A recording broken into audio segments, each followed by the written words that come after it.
My girlfriend of 6 years said not yet, maybe down the line when I proposed for the second time. So I ended our relationship that night. Her family is calling me heartless, but I think I finally found my backbone. Look, I am still processing this. And honestly, I cannot believe I am typing these words. But I ended things with Laura last night. After 6 years together, after living together for 3 years, after what I thought was the love of my life. And it all came down to 4 words that keep echoing in my head. Not yet. Maybe down the line. This was the second time she said those exact same words to me. The second time I got down on one knee, opened a ring box, and heard not yet. So last night, after our perfect date, dinner at the place where we had our first anniversary, walking through Pike Place Market, laughing like we always do, I tried again. I had been carrying this ring around for months, waiting for the right moment. The weight of it in my pocket had become familiar, like a constant reminder of hope. Everything felt perfect. She was talking about how happy she was, how much she loved our life together, how grateful she was that we had found each other. She even mentioned how her coworker had been asking when we were getting married, and she had laughed it off but seemed lighter about it somehow. I thought she was finally ready. We got home around 9:30. She was curled up on the couch, feet tucked under her, still glowing from our perfect evening. I watched her from the doorway, this woman I had loved for 6 years, and my heart was racing. This felt right. This felt like the moment. She was smiling at something on her phone. Probably photos from our date. The living room was lit by our favorite lamp. The same one we had picked out together at IKEA 3 years ago when we first moved in. I got down on one knee right there next to the couch where we had watched thousands of movies together. Opened the box. The ring caught the light, sparkling like it was meant for this moment. And the look on her face wasn't surprise or joy. It was panic. Pure, unmistakable panic. Not yet. Daniel, maybe a little more down the line. The exact same words, the exact same tone, like she had rehearsed them. Something inside me just broke, or maybe it finally snapped into place. I don't know. But I stood up, closed the ring box, and said very calmly, "Then we are done." She started crying immediately, asking what I meant, saying I was being dramatic, but I wasn't angry. I was just clear. For the first time in years, I was completely clear about what was happening. I told her I had fallen out of love, that I respect marriage too much to treat it like an endless someday. That her second no was, for me, the final no. The conversation that followed was heartbreaking. She kept saying things like, "But we are so good together, and why does marriage matter so much when we already act married? And I thought you understood that I needed time." But that is when I realized something that hit me like a truck. She didn't need time. She needed me to stop asking. I slept in the guest room last night. This morning she kept asking why, like nothing had changed. Like I hadn't just realized that 6 years of my life had been spent waiting for someone who would never choose me. She made coffee for both of us, set out my favorite mug, asked if I wanted to go to the farmer's market like we do every Saturday. I looked at her and saw someone who genuinely believed we could just go back to normal, that I would just accept not yet again and keep waiting. I gave her a month to find a new place. Reddit. Am I insane? Her sister Sarah has been blowing up my phone, calling me cruel and heartless. Her parents are devastated. Her mom left me a voicemail crying, saying I was throwing away something beautiful over a piece of paper. Our mutual friends are divided. Half think I am being too harsh, that I should have given her more time, that love doesn't need a timeline. Half are saying finally, like they have been waiting for me to wake up. But here's what I keep coming back to. If you love someone enough to marry them, wouldn't you say yes?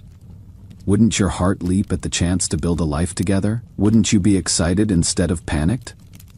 My friend Michael came over this morning with breakfast sandwiches and just sat with me while I tried to make sense of it all. He didn't say much, just listened. But at one point he said, "Dan, you know what the difference is between someone who wants to marry you and someone who doesn't? The person who wants to marry you says yes. That simple, that obvious. And I had been too in love to see it." Update 1. First off, to everyone who said red flag that she said no twice, You are absolutely right. But let me explain how I became the kind of man who would propose twice to someone who clearly didn't want to marry him. Because trust me, past me would have judged present me too. The first proposal was 18 months ago. We had been together 4.5 years, and I thought wrong about everything.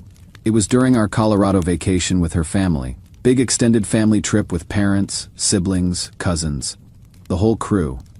Laura's family does this big reunion every summer, and I had been going for 3 years by then. They treated me like family, always included me in everything, asked my opinion on family decisions. I felt like I belonged. I had been planning the proposal for months, asked her dad for permission during a hiking trip we took together in March. He cried when I asked, said yes immediately, told me he had been hoping I would ask soon, had the ring custom made by a jeweler in downtown Seattle who Laura had admired once when we were walking by, coordinated with the restaurant at the resort for the perfect setup. Picture this. Mountain sunset, fairy lights they would strung up just for us. Everyone she loved gathered around. I got down on one knee in front of literally 20 people who all expected her to say yes. Her cousin had even brought a camera to capture the moment. She froze. Just completely froze. For what felt like hours but was probably 30 seconds. Her face went white, and I watched all the joy drain out of her eyes. Then she whispered, "Not yet. Maybe down the line." The silence at that table. Guys, I wanted to disappear. Her mom started crying, but not happy tears. Her dad looked like someone had died. Her teenage niece actually said, "What?" out loud before her mom shushed her. I felt like a complete fool standing there with this ring box open. Everyone staring at us. I somehow managed to close the box, give her a hug, and tell everyone we had talk about it later. But the rest of the vacation was torture. Family members kept approaching me privately, asking if everything was okay, if they could help somehow. Her aunt pulled me aside and said, "She is probably just overwhelmed. Dear, give her time." But here is where I made my first mistake. I believed her when she pulled me aside that night and explained. We went for a walk around the resort, just the two of us, and she cried and apologized, and explained that she wasn't ready yet, but she would be. She said she needed her career to stabilize. She had just gotten promoted to senior marketing director and was traveling constantly. She said she needed to feel more financially secure. We were splitting everything 50-50, but she made less than me and was still paying off student loans.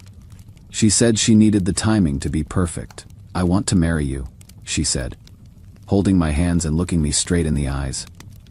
"I love you more than anything. I just need a little more time to feel ready. Can you give me that?" And like an idiot, I said okay. Reading your comments, I realize how many red flags I ignored. When someone shows you who they are, believe them the first time. That comment hit hard because it is so obvious in hindsight. So I waited, and slowly started to feel hopeful again when she began dropping hints about weddings. She had point out dresses in magazines, and say things like that, "Is gorgeous. What do you think?" She had talk about how she wanted her dad to walk her down the aisle someday. She would joke about our future kids having my stubborn streak, and her organizational skills. My friend Michael kept warning me. We would be out for beers and he would say, "Dude, if she wanted to marry you, she would have said yes the first time." But I didn't want to hear it. I was so deep in this situation that I couldn't see clearly anymore. I kept thinking about the sunk cost, about how much we had invested, about how perfect we were together in every other way. I thought her no really was just about timing. Here is what I am realizing now, thanks to many of your comments. She was dropping wedding hints because she thought that is what I needed to stay, not because she actually wanted to get married. My mom even asked me once, about 6 months after the first proposal, if Laura was warming up to the idea. I told her about the dress comments and the wedding talk, and my mom got this look on her face. She said, "Honey, talking about something and wanting something are two different things." I should have listened. The second proposal happened about a week ago. Quiet this time. Just us. I had learned my lesson about public pressure. We had had the most perfect day together, slept in late, made breakfast together, spent the afternoon at Pike Place Market, came home, and cooked dinner while dancing around the kitchen to old songs. She seemed genuinely happy, relaxed. She had been less stressed about work lately, had gotten a bonus that helped her pay off one of her loans. She had even brought up the idea of us taking a trip to Europe next year, saying things like, when we go to Italy instead of if we go to Italy. Like maybe she was finally ready to think long-term with me. After dinner, we were sitting on the couch, her feet in my lap, talking about our friends Jake and Monica, who had just gotten engaged. She said, "I am so happy for them. They are going to have a beautiful wedding." That is when I knew this was the moment. I went to our bedroom, got the ring from where I had been hiding it in my sock drawer, came back to the living room. She was still curled up on the couch, smiling at something on her phone. When I got down on one knee and opened that ring box, her smile disappeared instantly. Not yet. Maybe a little more down the line. The exact same words, the exact same apologetic tone. Something clicked in my brain. I realized that maybe down the line is just a polite way of saying never. But I don't want to hurt you. I realized I had spent 18 months waiting for someone to choose me who had already chosen not to. And guys, I realized I had fallen out of love with someone who kept me in relationship limbo for a year and a half. The aftermath has been brutal. Laura's been crying every day, asking why I am giving up on us. She keeps saying things like, "I thought you loved me enough to wait, and why is marriage more important than what we have?" Her family thinks I am heartless for not giving her more time. Her sister Sarah actually asked me how long I expected Laura to wait for me to be ready, completely missing the point that I have been ready for 2 years. Her mom called me yesterday and said, "Daniel, she loves you so much. She is just scared. Cannot you see that?" But here is what I told her mom, and what I wish I had realized sooner. Being scared of marrying someone after 6 years together isn't the same as needing more time. It is a fundamental incompatibility. But my friends, my family, they are relieved. My mom literally said, "Thank God. I was worried you would wait forever." My dad, who is usually pretty quiet about relationship stuff, said, "Son, the right woman will not need to be convinced." Even my sister, who has always liked Laura, said, "I am proud of you for choosing yourself." Laura moves out this weekend. She asked me yesterday if this was really it. If I was really throwing away 6 years. I told her I wasn't throwing away anything. I was just finally accepting what she had been telling me all along. She said she thought we had forever. I said forever starts with yes, not maybe. I think that is when it finally hit her that I was serious. She started crying harder and said, "But I might have been ready next year, or the year after." That is when I knew I had made the right choice. Might have been ready after 6 years together. Update 2: Laura moved out last weekend. The move itself was awful. 6 years of shared belongings, trying to figure out who gets what, the bookshelf we built together, the dishes we had collected from different trips, the art we had bought for our first apartment. She kept crying and asking if we could try couples therapy now. Now, after I had suggested it twice, and she had refused. She offered to go to individual therapy too, to figure out her commitment issues. All the things I had asked for over the past year, suddenly on the table when it was too late. The hardest part was watching her pack up her side of our bedroom. 6 years of shared space, suddenly divided. She left me the good coffee maker and took the painting her mom had given us. I kept the dining room table and she took the couch where we had spent countless Sunday mornings reading together. I helped her load the last box into her car. It was raining, typical Seattle weather, and she stood there in our driveway. Sorry, my driveway now, looking smaller than I had ever seen her. "I thought we had forever," she said, rain mixing with tears on her face. That is when I said it, forever starts with yes, not maybe. She got in her car and drove away. I watched her taillights disappear around the corner, went inside, poured a glass of wine, and sat in our suddenly too quiet house. I felt empty, but also, strangely at peace, like I would finally stop holding my breath. But here is the part that has been messing with my head. 3 days after she moved out, her sister Sarah called me. Sarah and I had always gotten along well. She is Laura's older sister, married with 2 kids, very practical and straightforward. Laura always said Sarah was the sensible one in their family. Sarah apologized for her harsh texts initially. She said she had reacted defensively to protect Laura, then realized I deserved to know the truth.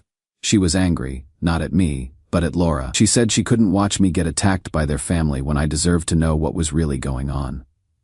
"The truth, Daniel," she said. "Laura never wanted to get married. Not to you, not to anyone. She is terrified of marriage. Always has been." I felt like I had been punched in the stomach. I had to sit down. Sarah continued. "Do you remember when our cousin Emma got divorced 3 years ago?" Laura was obsessed with that divorce. She kept talking about how Emma had lost herself in marriage, how she had given up her independence. Laura has always seen marriage as a trap. 6 years.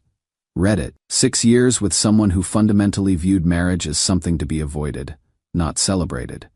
But it gets worse. Sarah told me that after the first proposal, Laura had called her crying. Not because she was overwhelmed or needed time, but because she was panicked that I had proposed at all. She only started dropping those wedding hints because she panicked after Colorado, Sarah said. She thought if she talked about marriage enough, you would think she was warming up to the idea and stop pressuring her. She never intended to actually do it. I asked Sarah why she never told me this before. Why she would initially attack me when I ended things. "Because I kept hoping Laura would figure it out," she said. "I kept hoping she would either realize she actually did want to marry you, or that she would be honest about not wanting it. And honestly, when you first broke up with her, I reacted like a protective sister. I didn't think about how unfair that was to you, knowing what I knew. But then Sarah told me something that made me feel sick. After the second proposal, Laura had admitted something to her. I kept saying, 'Not yet,' because I hoped he would eventually stop asking and just be happy with how things were. She hoped I had just stopped wanting marriage. Stop wanting the thing that meant everything to me. And here is the part that actually made me feel sick." Laura told Sarah she thought she could string me along indefinitely because I was too loyal to leave. Too loyal to leave. She literally counted on me being too loyal to respect myself. I don't think I have ever felt this betrayed. Not just by the marriage thing, but by the calculated deception. She knew what she was doing. She knew she was wasting my time. Sarah apologized for not telling me sooner. She said she felt terrible watching me get hope after each wedding hint Laura dropped, knowing it was all performance. "You deserve someone who doesn't need to be convinced to marry you," Sarah said. "You deserve someone who says yes because they cannot imagine life without you officially." I asked her if Laura had ever actually loved me, or if our entire relationship had been some kind of elaborate placeholder situation. "She loved you," Sarah said, "but she loved the security of having you more than she loved the idea of building a future with you. There is a difference." That hit hard because it explained so much. Laura loved our routine, our shared life, the comfort of coupledom. But she didn't love the idea of legally, permanently binding herself to me. The worst part. Our mutual friends are still divided. Some think I was selfish for having a timeline on love. They keep saying I should have given her more time, that everyone moves at their own pace. But how much time? 7 years. 10. When does not yet become never? My friend Michael came over last weekend and found me stress cleaning the entire house, which apparently I do when I am having a breakdown. He sat me down and said something that hit home. "Dan, you didn't leave because she wasn't ready for marriage. You left because she wasn't ready for marriage but was willing to let you waste years of your life hoping she had changed her mind." He is right. This isn't about marriage timelines. This is about honesty, about respect, about not leading someone on when you know deep down you will never give them what they need. I am 41 years old. I don't have endless years to wait for maybes that are really no's in disguise. Laura texted me yesterday asking if we could meet for coffee and talk things through. Her text said, "I know I messed up, but I am willing to compromise now. Maybe we could do a long engagement, or just get engaged and figure out the wedding later. I just miss you so much." I stared at that text for an hour.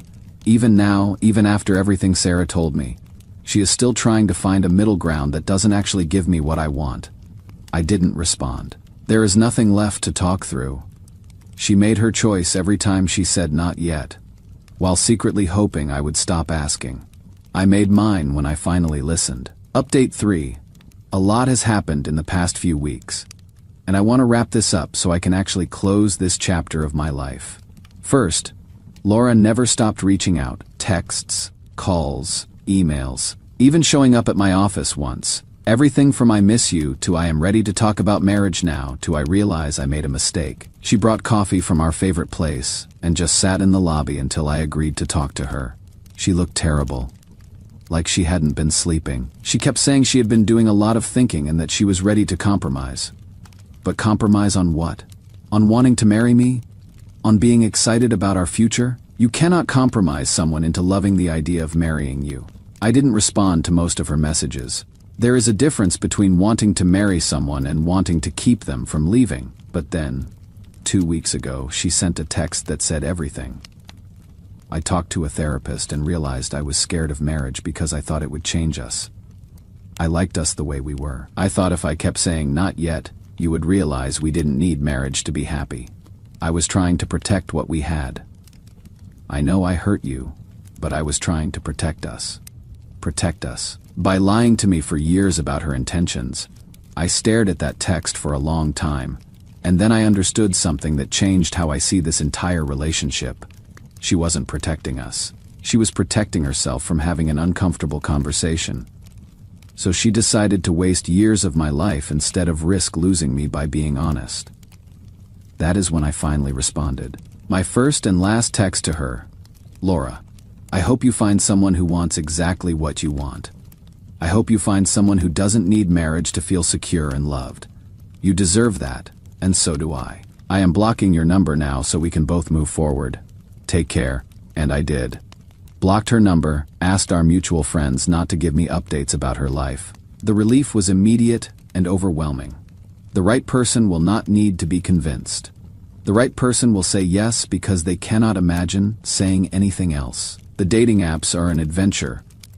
41-year-old architect energy is apparently appealing to some people, which has been a confidence boost I didn't know I needed. But I am not rushing into anything. I am focusing on rebuilding friendships I neglected, getting back into photography and hiking, hobbies I had abandoned during the relationship, and figuring out who I am when I am not waiting for someone else to choose me. I have been going to therapy too, trying to understand how I became someone who would accept maybe for 6 years. My therapist says it is common for people who value loyalty and commitment to assume others share those values, even when their actions suggest otherwise. Michael was right when he said, at least I know what I want now.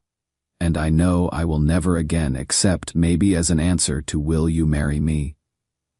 Last weekend, I ran into Sarah at the grocery store. She told me Laura is dating someone new. A guy she met through work who doesn't believe in marriage. Sarah said they seem happy together. That Laura seems more relaxed than she has been in years. Good for them. Seriously, they want the same things. They are compatible in a way Laura and I never were.